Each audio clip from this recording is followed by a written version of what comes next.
ഇപ്പൊ ഈ നോസിന് വേണ്ടിയിട്ടുള്ള സർജറീസ് ഒക്കെ ചെയ്തിട്ട് സാറിന് മറക്കാൻ പറ്റാത്ത എന്തെങ്കിലും ഒരു എക്സ്പീരിയൻസ് ഷെയർ ചെയ്യാൻ പറ്റും? ഒരുപാട് എക്സ്പീരിയൻസ് ഉണ്ട്. പക്ഷെ പെട്ടെന്ന് നമ്മുടെ മനസ്സിൽ വരുന്നത് ഒരു പെൺകുട്ടി അമ്മയുമായിട്ട് എന്നെ ഒപ്പിൽ കാണാൻ വന്നു. കംപ്ലൈന്റ് എന്ന് പറഞ്ഞാൽ മൂക്കിന്റെ ദ്വാരം വളരെ വലുതാണ്, ചിരിക്കുമ്പോൾ അത് കുറെ കൂടി വലുതാവും.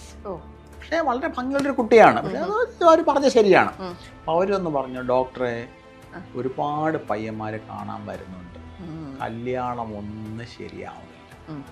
ഞാൻ മനസ്സിൽ വിചാരിച്ചത് 1000 വേറെ റീസൺസ് ഉണ്ടാവും കല്യാണം ശരിയാവാത്തത്. അവരുടെ മനസ്സിൽ ഈ ഒരൊറ്റ ഒരു കാര്യം കൊണ്ടാണ് കല്യാണം ശരിയാവുന്നത്.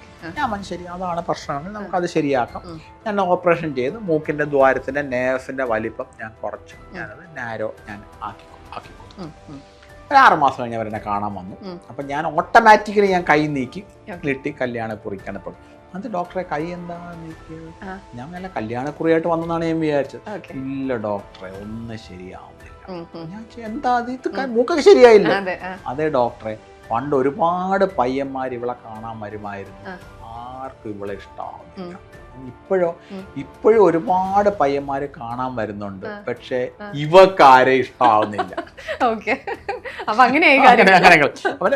ജോക്സ് അപ്പാർട്ട്, ഇത്രയും ഒരു ഇൻഫീരിയോറിറ്റി കോംപ്ലക്സും വളരെ അഗ്ലി ആണെന്ന് തന്നെത്താൻ ധരിച്ചിരുന്നൊരു കുട്ടി ഈ ഒരു ചെറിയൊരു കാര്യം കൊണ്ട് ഇൻഫീരിയോറിറ്റി കോംപ്ലക്സ് മാറ്റി സുപ്പീരിയോറിറ്റി കോംപ്ലക്സ് ആയി, അവൾ അഗ്ലി എന്നുള്ളത് മാറ്റി അവളൊരു ഐശ്വര്യ റായുടെ ലെവലിൽ മാറി എന്നാണ് അവിടെ മനസ്സിലെ ധാരണ.